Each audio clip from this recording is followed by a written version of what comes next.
I also have here today Alex Kazarian, Satara Kasim is somewhere, and Gina Glandian, who have been working for the last 18 months in order to get a release for Lyle and Erik Menendez. A couple of weeks ago, and so that you understand the background of it, back in May, we filed a writ of habeas corpus. A judge in this courthouse, Judge William Ryan, issued what's called an informal request for a reply. That informal request for a reply was to ask the DA to respond to the allegations of new evidence. Part of the two prongs of new evidence were, number one, a letter that was found at Marta Cano's house. That was a letter written by Erik fully 8 months before the killings to his cousin Andy. His cousin Andy testified at the trial. However, in the second trial was demeaned as making this up or was not true. This letter now shows or corroborates that Andy was telling the truth. The letter describes the abuse. The letter, I believe, was released, at least temporarily, by the DA's office, and anybody who wants it, we can release that as well. The other pillar of the writ of habeas corpus was a declaration by Roy Rosello. The declaration by Roy Rosello is incredibly important for a number of reasons. Number one, Roy Rosello, who was a member, or a then member of the band Menudo, was and took great courage at Murray's finding him and talking to him to sign a declaration that said that he too was assaulted by the father, and not only assaulted, but it happened at the house. The reason that's important is that it corroborates what was testified to in trial number one, that it corroborates the fact that the safe place that Jose thought he had was in the house. It corroborates what the family members said was the very uncomfortable rule in that house, that you could not go down the hallway if Jose was with one of the boys. That was the ground upon which he prayed. We have those two items. Now, there is a separate track. About 3 months ago, we sent a petition, and mind you, the DA's office, there's been those who have said, well, this is election nearing, blah, blah, blah. We filed this, and the DA has been, Mr. Gascon's office, has been engaged with us productively, strongly, for well over a year. Joan, who you will hear from in about 5 minutes, we actually, because of her young age, turns 93 next month, we had what's a very rare thing done back in December, which is called a conditional examination. It's a deposition in a criminal case to preserve her testimony. She was there with her lawyer, Brian Friedman, who represents the family. And what we are also on a parallel track doing is asking, and have been asking, the DA to look at the work they have done and resentence them, to support the resentencing. Now, when I say the work they have done, Lyle and Erik have started, mind you, since 2005, up until the time that Judge Ryan issued the request for an informal reply, have had no hope of ever getting out. Since 2005, they had exhausted all legal remedies. They had resigned themselves to being in prison for the rest of their lives. You could take two tracks on that. You could either just become a hardcore, irreconcilable recidivist, or you could do what they've done, which is create programs, counsel people, develop amazing programs, mentoring people, go to college, get degrees. Lyle, in fact, graduated from the first ever class in June. I watched it, of a combination of UCI along with the Department of Corrections. The first class, Mr. Friedman and I were there, of 22 prisoners who got their BA degree while in prison, and a bunch of them life without parole. So there is an idea that there is redemption. There is an idea with their Green Space project of rehabilitation. I will tell you, in over 40 years of doing this, I have never seen the amazing exemplary rehabilitation and mitigation evidence that we have now presented to the DA's office. We're going to hear from the family today briefly, and I will tell you, I'll give you kind of a coming attraction. I will start with Anna Maria. She will tell you exactly the genealogy. We have over 20 relatives, both Kitty and Jose's sides of the family. This is virtually unprecedented in my practice, and I would dare say it anywhere, that 20 family members on both sides, victims, constitutional victims under Marcy's law, are here to urge the DA to resentence. When, after they're finished speaking to you today, we will then, Mr. Friedman will take them across the street to the Hall of Justice, and they will go through what Gascon does in resentencing, and they will meet with the resentencing unit. They will, under the California Constitution, Marcy's law, they will voice their opinion on why they believe it's time that these gentlemen come home. That they've spent over 35 years, and I've said it once, I've said it twice, if they were the Menendez sisters, they would not be in custody. We have evolved, it's time, and without further ado, I'm going to introduce Anna Maria, who's going to come up and speak. Good afternoon, everyone. Buenas tardes. My name is Anna Maria Baralt. I am the niece of Jose Menendez. I stand before you today not just as a member of the Menendez family, but as someone who believes in truth, justice, and healing. Before I get started, I just want to say that I know this is an election season, but for us, this is not a political issue. This is about truth, justice, and healing. On behalf of our whole family, it is my honor to formally introduce our new coalition, Justice for Erik and Lyle. Like so many others, I struggled to process the events of that fateful August day and the loss that I felt. Over time, it became clear that there were two other victims there on that day, my cousins Lyle and Erik. Lyle and Erik would continue to be victimized. They would be victims of a system that wouldn't hear them. And they would be victims of a culture that was not ready to listen. They would be mocked. They would be called cold-blooded killers, left to rot in jail and denied any hope of redemption. If Lyle and Erik's case were heard today, with the understanding we now have about abuse and PTSD, there is no doubt in my mind that their sentencing would have been very different. And yet, despite their circumstances, they have chosen a life of light. Without hope of release, they persevered. They have sought to better themselves and serve as a support and inspiration for survivors all over the world. Their continued incarceration serves no rehabilitative purpose. It's time to recognize the injustice they've suffered and allow them the second chance they deserve. Now here we are, both sides of the family united, sharing a new bond of hope. Hope that with the re-examination of their case, a new outcome will be reached. Hope that this 34-year nightmare will end and that we will be reunited as a family. I am here to ask the District Attorney's Office to take into account the full picture, the truth that was hidden for so long. Lyle and Erik deserve a chance to heal, and our family deserves a chance to heal with them. Please join us. Visit www.justiceforerikandlyle.org and sign our petition. And if you'll indulge me, I have two more statements to read.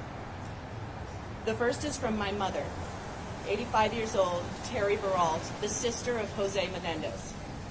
She can't be with us today due to health challenges, but she sent me this. I'm sorry that I can't be there in person to support my nephews, Lyle and Erik. I begin chemo soon and my doctor says no flights. I need to be strong. I wish to make it clear that I stand firmly with this family. I am Lyle's godmother. and I love them both very, very much. My nephews have spent 3 decades in prison helping others. I have seen great growth in them. Even the law enforcement supervisors and corrections have written letters to the court asking for their resentencing and release. Millions across this country agree. I implore the district attorney's office to end our prolonged suffering and release Lyle and Erik back to our family. 35 years is such a long time. My prayer is that I live long enough to see my nephews again and to hug them once more. I have another statement, and this is written by a family member of Marta Cano and Andy Cano, that Andy, the one to whom the letter was written. This is written by one of Marta's children. Thank you for giving our family the opportunity to express our thoughts during this pivotal time in Lyle and Erik's case. Our family's tragedy has always been very public and has been extensively covered by many media platforms. Marta and Andy Cano would have wanted to speak today, but unfortunately they are both unable to do so. Marta is in memory care, but she spent decades supporting Lyle and Erik. Sadly, we lost Andy shortly before his 30th birthday, and we miss him every day. Both Marta and Andy deeply loved Lyle and Erik. They both believed in justice, but they also believed in the second chances and forgiveness. It has been 35 years since this happened, and we feel enough penance has been paid. It is time for them to be released and for all of us to move on and continue healing as a family. Again, if you want to help, please join us at justiceforlyleanderik.org and sign our petition. With that, I'm going to be followed by several members of the Anderson family. First will be Alan Anderson. He's the nephew of Kitty Menendez. Kitty Menendez. And the second will be Karen, the niece of Kitty Menendez. But first, Joan VanderMolen, sister of Kitty Menendez. Please join us.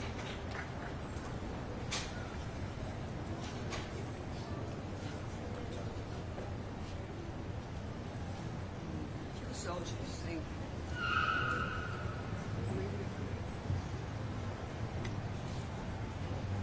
Not very much face in the papers. Get the glasses off. They're not even mine, but yes. Okay. They match the top. Okay. Please know that I'm nervous and full of emotions. I never thought this day would come. I am Kitty's sister. I stand here today with a heavy heart and also with hope and justice and understanding. We have received such an outpouring support in recent weeks, which led us to launch this formal initiative. For many years, I struggled with terms with what happened to my sister's family. It was a nightmare none of us could have imagined. But as details of Lyle and Erik's abuse came to light, it became clear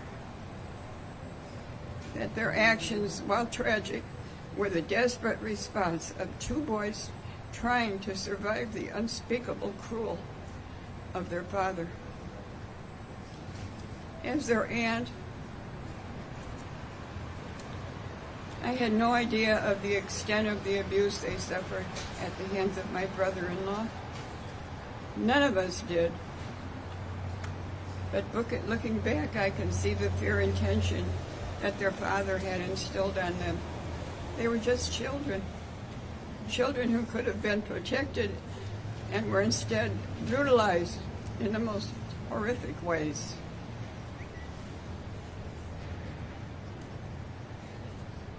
The truth is, Lyle and Erik were failed by the very people who should have protected them, by their parents, by the system, by society at large.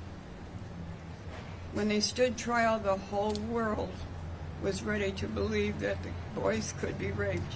Was not ready, not ready. The whole world was not ready to believe boys could be raped, or that young men could be victims of sexual violence. Today we know better.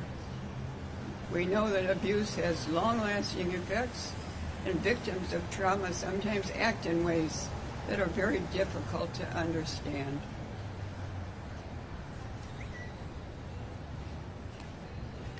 In the years since their conviction, society's understanding of sexual abuse and its psychological impact has grown significantly.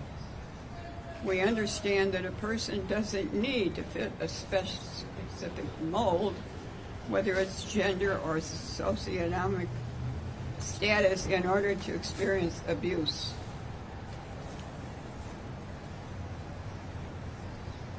In their case, if it were tried today, the evidence of their father's abuse would not only be admitted in court, it would provide essential context for why they acted as they did. No jury today would issue such a harsh sentence without taking their trauma into account. Lyle and Erik have already paid a heavy price, discarded by a system that failed to recognize their pain. They have grown, they have changed, and they have become better men despite everything that they've been through. It's time to give them the opportunity to live the rest of their lives free from the shadow of their past. While I recognize it is election season, this isn't about us or about the politics. It's about finding the truth, delivering justice, creating space for healing. I want to thank everyone who has reached out to our family in recent days and weeks, asking how they can help. Today we have an answer. Please sign our petition at www.justiceforerikandlyle.org and urge the district attorney's office, no matter who holds the DA position, to consider all the evidence, both old and new, and to bring together justice for the family. And thank you very much for listening to me. I'm sorry I'm so nervous I can't help it.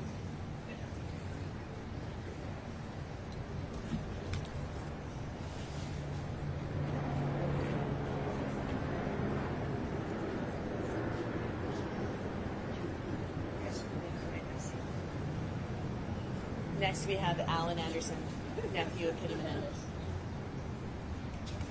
Hello, and thank you everybody for being here. Hello, my name is Brian A. Anderson Jr. I am the Kitty of Menendez. I'm Kitty of Menendez's nephew.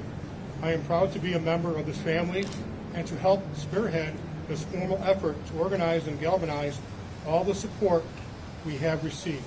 Together, I believe we can finally bring justice for my cousins, Lyle and Erik. I've known Lyle and Erik my whole life. I can tell you without a doubt that they are not the villains they've been portrayed as. They were boys, young, scared, and abused by their father in ways no child should ever experience. You, the media, focus so much on their actions, but they never were able to tell the full story of their abuse that drove them to such desperate measures. When I think about the pain and suffering they endured, it breaks my heart to know that the system failed them so profoundly. They tried to protect themselves the only way they knew how. But instead of being seen as victims, they were vilified. Their father's abuse was dismissed, their trauma ignored, and their truth mocked by millions. Today, we know that trauma can lead to actions that, while difficult to understand, are rooted in survival.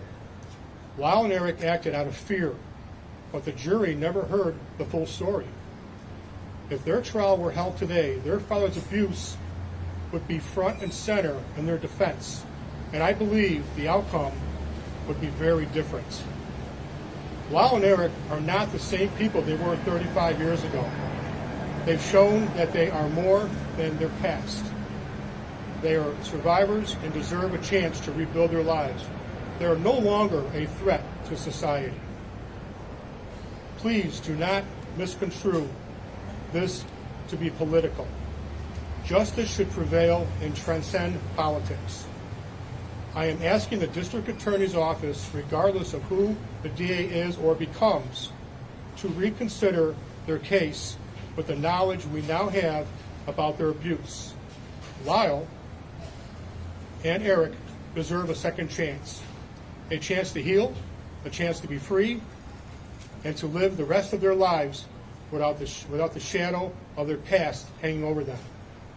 I firmly believe that if they were to come to my house, knock on my door, I would answer that door, I would welcome them in with huge hugs, my wife would make them a dinner, and I'd give them a pillow and a place to sleep. Thank you for being here today supporting Justice for Lyle and Erik. Please go to our website, learn the truth about their story, and sign our petition. Thank you.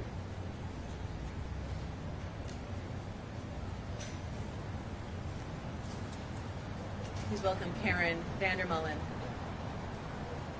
niece of Kitty Menendez. Good afternoon. There's a lot of you, and I'm very nervous. My name is Joan VanderMolen Copley.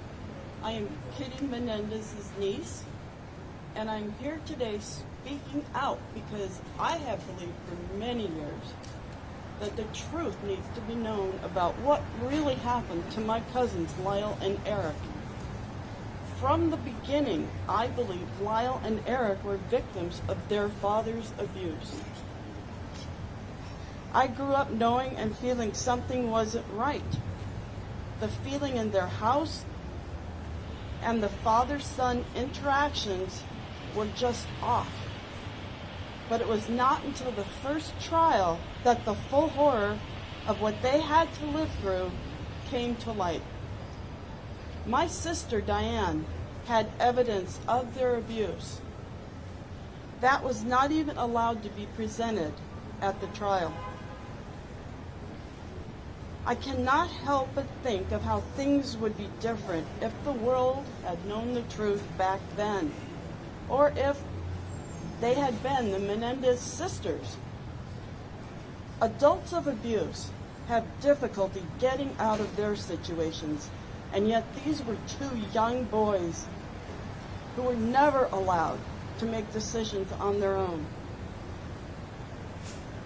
They lived in constant fear and were unable to make any other decisions than the sexual violence that they were taught at the very hands of people who were supposed to love and protect them.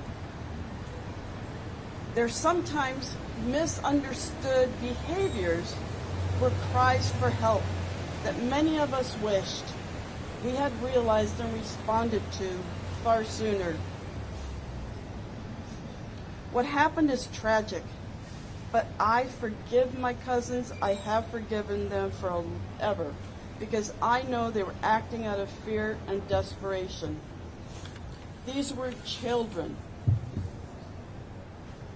just 6 and 8 years old, who didn't understand their own bodies. No child should ever have to endure that kind of pain. This abuse trapped them. It was painful and it terrified them. Their father's abuse shattered their lives and the family's lives, and the courts failed them, failed to recognize their trauma, compounding this tragedy. We live in a time now where we understand how abuse can shape a person's actions, male or female. We live in a time now where we understand what trauma does to the brain development of a child. If Lyle and Erik's trial happened today, the outcome would be drastically different. The evidence of their father's abuse would have been a central part of their defense. And it's very likely they would not have received such harsh sentences. Lyle and Erik have spent most of their lives in prison, paying for their actions. During that time, they have become supporters and advocates for children who have suffered sexual violence. I believe they have suffered enough. I ask the district attorneys to take into account the whole truth and nothing but the truth. I believe they have paid for their crimes, and we as a family have all suffered enough. We are here for them and ready to support Erik and Lyle after release. This is a time for truth and justice, and the time for the path to healing. It is time for Erik and Lyle to come home. We are here for them. Please visit our website and sign our petition. We would love nothing more than for our mom to be able to wrap her arms around Erik and Lyle outside prison walls before she is unable to do so. Thank you. Thank you all.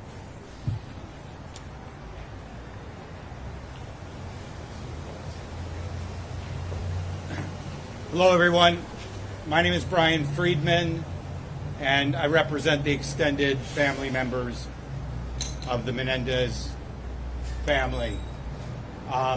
First of all, the family is gathered here in support, and really thanks everyone for coming out and for being here and for supporting one message, which is, this shouldn't happen again. And this needs to stop now. And that what needs to happen is the consideration of second chances, the consideration of the abuse, and changing what we know in our society to be wrong, and we know in our society to give people second chances. The family's here united. Erik and Lyle have been through so much in 35 years, but these family members have been through so much 35 years. They're going to go across the street now. They're going to meet with the DA's office. They're going to exercise their constitutional rights under Marcy's laws to be heard.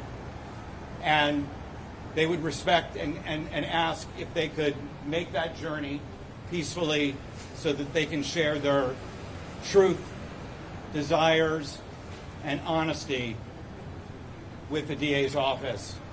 And again, thank you for the support and for being here. And Mark Garagos, thank you.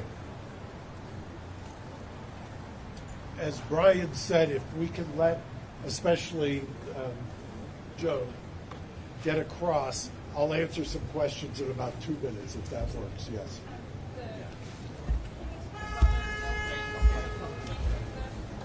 Yeah, I'll speak to that in just 1 minute. If you wait just 2 minutes, we have stuff to talk about that.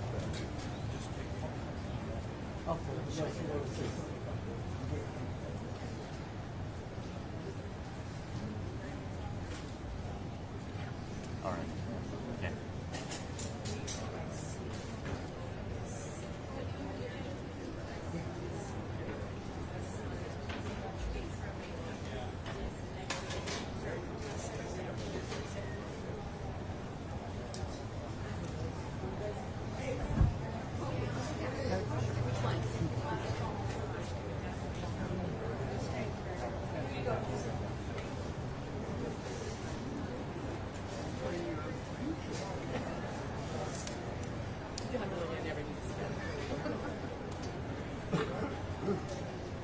Mark, give me 3 minutes. Just let me get Joan situated.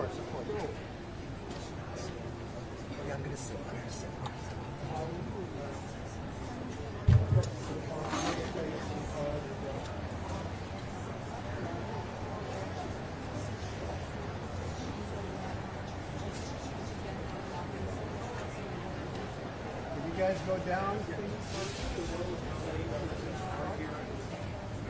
Over third.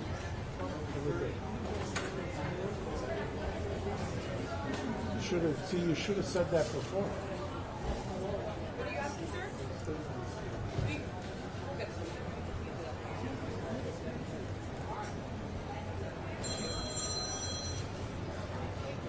Okay, yes. Are they expecting, or are these guys just going over to bang on the door and say hi from here? No, we taught, part of what Brian had referred to is under Marcy's law, the California Constitution requires that victims get a say.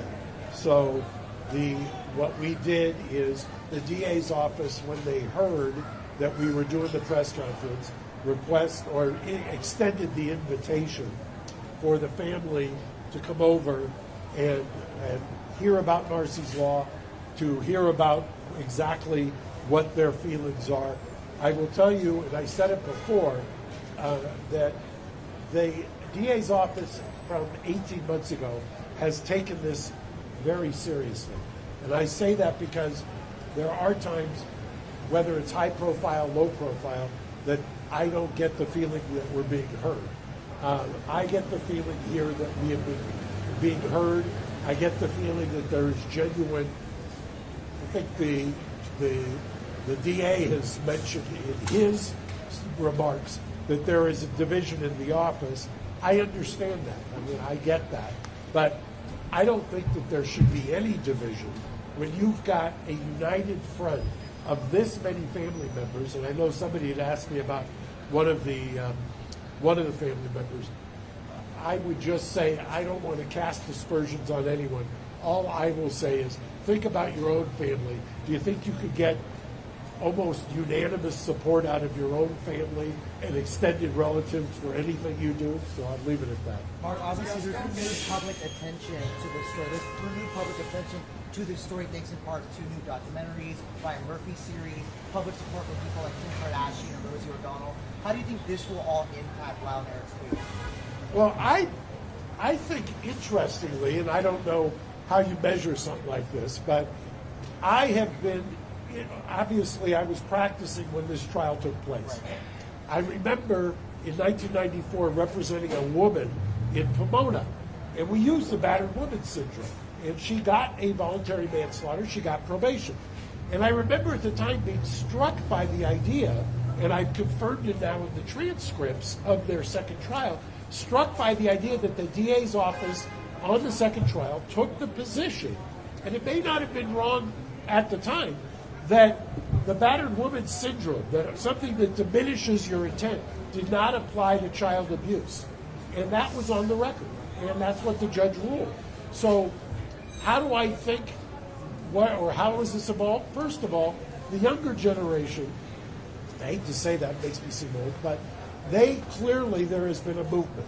I think that what happened is that when the Ryan Murphy series came out, it was such a caricature of them that the pendulum swing backlash actually created a focus on it, and people then took a look.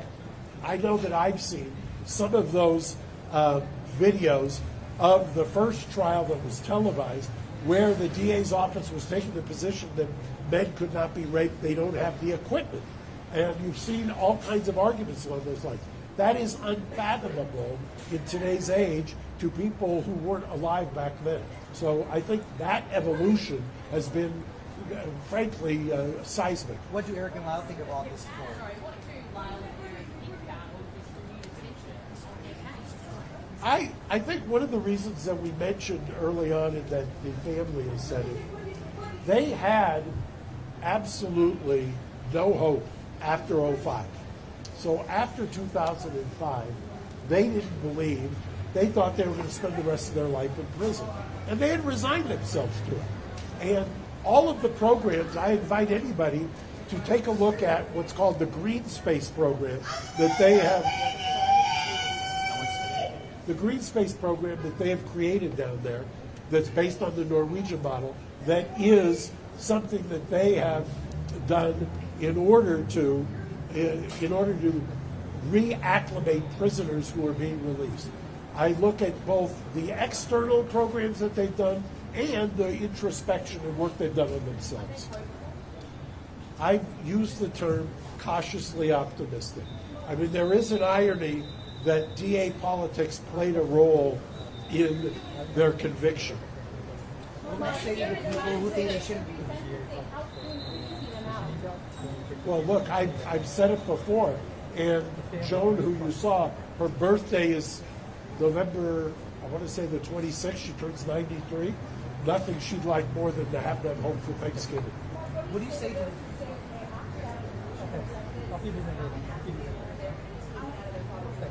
that's what the question was. What do you say to the people who say they acted out of greed? I have two responses to that. Number one, that's why the letter that predates the killing from Erik to Andy is so important. Number one, it corroborates that it was happening before. Number two, people forget this, probably before you were born. They went to the grand jury. The DA's office went to the grand jury on the financial motive theory. The grand jury, which will indict anybody on anything, the grand jury rejected that theory. So that is another one of the urban legends. Thank you. Thank you. Mark, has the DA made any overtures to meet with Lyle and Erik, and have you encouraged him to do so? Well, I don't think that the protocol in the DA's office is anything about what we're doing today. The protocol today is that you meet with the resentencing unit, you get informed of Marcy's law, and you go from there. What would you say to people who think they shouldn't be released? What would you say to people who think they shouldn't be released? I don't know. I will tell you, I've represented, excuse me for 1 second. So I don't know that they're, other than one-offs, and there's always going to be one-offs. I mean, it's the criminal justice system. It was a polarizing case. Remember, part of what happened was, back in the 90s, they became a caricature. They were parodying on Saturday Night Live. I would venture to say that would not happen today. So, it's America. There's people with diverse opinions. I just would reiterate, there were 2 juries in trial number 1, back in the 90s. 2 juries, one for Erik, one for Lyle. 24 jurors who deliberated. Half of them voted not guilty on murder. Half. You need to talk with Ricardo Diaz, manager of Menudo. You need to recollect for this process, or another Menudo talk with you. Well, I've said before that the Menudo Declaration by Roy Rosello is important. But you combine it with, by the way, that is so that you can separate the mental gymnastics. Part of this is to overturn the conviction. The other part is that I think is unassailable, even to your question, to anybody who says, well, they shouldn't get out. The law in California is crystal clear. Resentencing, they qualify under the resentencing laws on every single factor. It's almost, I hate to say that anything's a slam dunk in the criminal law, but under the resentencing laws in California, they clearly qualify. Just to be clear, so you want the conviction overturned? We filed originally for the conviction to be overturned. That's what a writ of habeas corpus is. The other component of this is a resentencing, so it's 2 tracks. You can pause the habeas while you consider the resentencing. So it's walking and chewing gum at the same time. So you believe they were not guilty? But if the habeas would be granted, you would get a new trial. If they are resentenced, the judge under California law has the ability to recall the sentence and sentence them to a wide range of options. So it's your position that because the resentencing is what I understand. If he feels, they've been rehabilitated, they're no longer a threat to society, they've paid their debt to society, they will qualify under the resentencing. Correct. And in fact, I will also tell you, and we may release it tomorrow, part of the mitigation package that we presented to the DA are letters from correctional officers, high-ranking correctional officers, who attest to the phenomenal rehabilitation. We have a number of correctional officers who have actually said if released, they should be released, and that they would welcome them as neighbors in their neighborhood. Simon Anderson, I'm going to take 2 more who is a brother because of I Kitty want to get over Menendez. there to meet with the DA as well. Very quickly, Simon Anderson, who's a What? brother of Kitty Menendez, has said that they are guilty. I won't speak to whether they have a plan. I just think that in order to get through each day, that you've got to just ground yourself. It's a long road from life without for almost 17 years to being hopeful. So that's Simon Anderson, One who's last the brother question. of Kitty Menendez, has said that they're guilty. What do you say to him?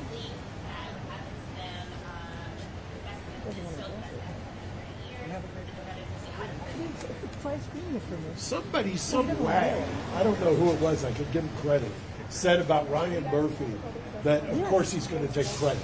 I didn't say it, so I don't know the man. What about the other side? Garrigus, how about the rest of the family who says that they acted out of greed? Do you want to address that at all? All right, you guys, thank you. If you have any other questions, you can email me at holly_baird@garagos.com. Yes. Yes. And we will be sending out a press release along with a link to the press conference as well, and it will be in Spanish. Correct, yes.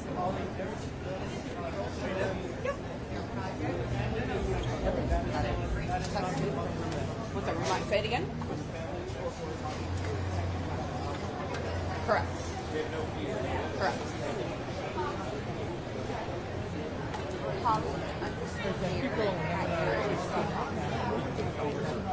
Drizzle with this very deep marine layer. Good Daily Weather is sponsored by the law offices of Larry H. Parker.